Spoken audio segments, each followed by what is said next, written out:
listened as the Republican leader came to the floor and announced the business of the United States Senate for this week. A highlight of the business will be tax treaties. Tax treaties with Spain and Switzerland and Japan and Luxembourg. According to the Republican leader, these are critical to economic development in the United States. I don't question their importance, but I will tell you that routinely these are done by voice vote. We don't spend the time of the Senate to come to the floor and talk about our relationship with Luxembourg. When you look at the issues that most American families expect us to address, I would say the tax treaty with Luxembourg would be low on the list. What might be high on the list and should be considered in the Senate this week is the number one concern of families across America, Democrats and Republicans. The highest concern, the number one issue when asked about the economy of the United States is the cost of prescription drugs. The United States Senate has the authority to do something about the cost of prescription drugs. We won't be doing it this week. We'll be dealing with a tax treaty with Luxembourg. What kind of issues when it comes to the cost of prescription drugs might be important? Well, let's start with one that I've started focusing on back home. Did you know that there are 30 million Americans who suffer from diabetes, type 1, type 2 diabetes? Did you know that 7.5 million Americans use insulin every single day to stay alive? 4 of them were in my office last week from Illinois. They were between the ages of 10 and 17. Talk about amazing young people. 3 young women and a young boy talked about their lives, what had happened to them since it was discovered that they had this juvenile diabetes. Their lives have been changed a lot. Each one of them was hooked up to a CGM, I believe is the proper term, a continuous glucose monitor that measures whether or not they need additional insulin, which was pumped in another device on their arm. And they talked about how this was a commitment around the clock to make sure that their insulin levels were appropriate. One little girl talked about what it meant to her family for her to be a type 1 diabetic. This beautiful young lady started talking about it, and then she got to the point where she said, "It's changed our family. My diabetes has changed our family." And then she started crying because she said, "We can't do things in our family that others do.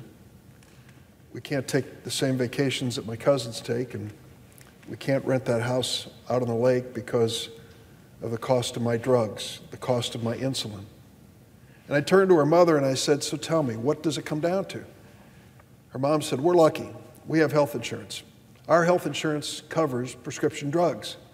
However, there's an $8,000 copay. So we start each year buying the insulin for our daughter until we've spent $8,000 out of our savings. Then the health insurance kicks in.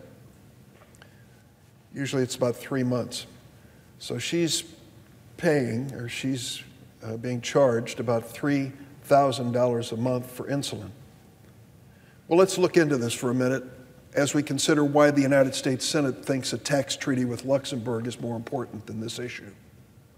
Let's look into the fact that insulin was discovered almost 100 years ago in Canada, and that the researchers who discovered it came to the United States and said, "We have the patent rights to this life-saving drug for diabetics. We never want to see anybody make a profit at the expense of this life-saving drug." And so the Canadian researchers surrendered their patent rights to insulin for $1, gave it up. I might recall that when it came to the Salk vaccine and polio, he did the same thing. He said no one should ever make a profit on a drug that eliminated polio.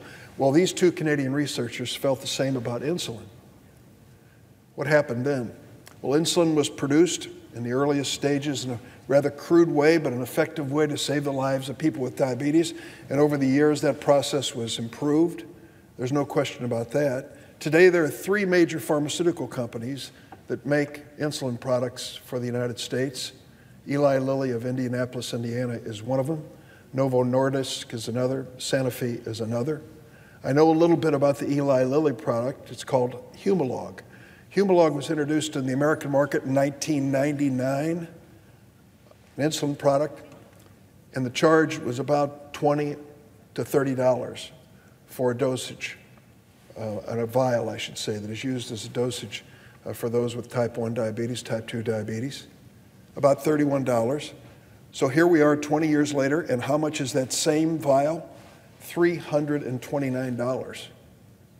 Remember, this was a drug discovered almost 100 years ago. Remember, those who could have capitalized and made a fortune off of it surrendered their patent rights. How did we reach this point where this drug in 20 years is 10 times more than it cost when it was introduced? It's the same drug from the same company. Why has it gone up so much in price? Because they can do it. Because these pharmaceutical companies have the power to raise their prices, and people like that little girl in my office from Jerseyville, Illinois, who broke down in tears, can't control how much that price will be. And they need this to survive. So now you must ask yourself, what are other companies paying for exactly the same drug made by the same American pharmaceutical company, Eli Lilly? We don't have to go very far to find out. All we go to is Canada. Canada. The $329 Humalog vial in Canada costs $39. Why?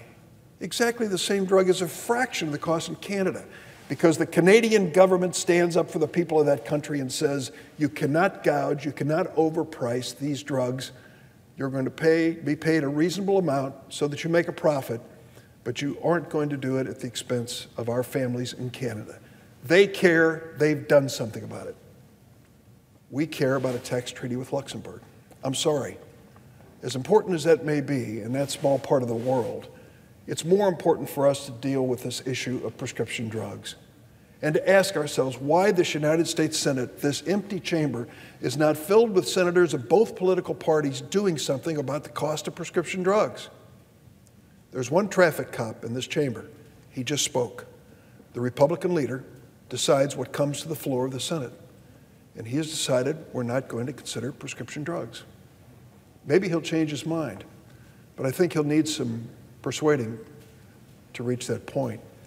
What I'm hoping is that the 30 million Americans and their families will speak up when it comes to the cost of life-saving insulin for diabetes. I hope they'll do the same when it comes to other drugs, so many of them. Senator Grassley of Iowa, a Republican, was just on the floor a few minutes ago. He opened the session. He and I are working on a bill which is just a first step, and I underline it, only a first step, and not the answer to the problem. But it comes down to this. You can't turn on the television these days without seeing a drug ad. If you haven't seen drug ads on television, you must not own a television. They're on all the time. And all the information we are given about drugs with long names that are hard to pronounce and remember, all that information is given to us over and over and over again, so that we know much more than we ever dreamed we would know about Xarelto, and we can even spell it. We know what different drugs are supposed to do to improve the lives of individuals, and those ads are being thrown at us so that eventually we've got that name in our head and take it into the doctor's office and ask for that expensive drug as opposed to a generic drug. That's running up the cost of health care. Well, Senator Grassley and I put in a bill, and the bill's pretty basic. All the things they tell you on television about the drugs, it wasn't until just 2 weeks ago, for the first time ever I've seen it, one of these companies disclosed the cost of the drug. And you say to yourself, maybe that's an important part of speaking to consumers across America. Senator Grassley and I have a bill that will require price disclosure on these pharmaceutical companies' advertising. It is not the total answer, but I'm hoping it will, in some way, at least slow down, if not embarrass these companies from the run-ups in cost that these drugs are going through. That's part of the answer, but it's not the total answer by any means. There's a long list of things we can do and should do, a lot more important than the tax treaty with Luxembourg, which should pass by a voice vote without taking the time of the Senate.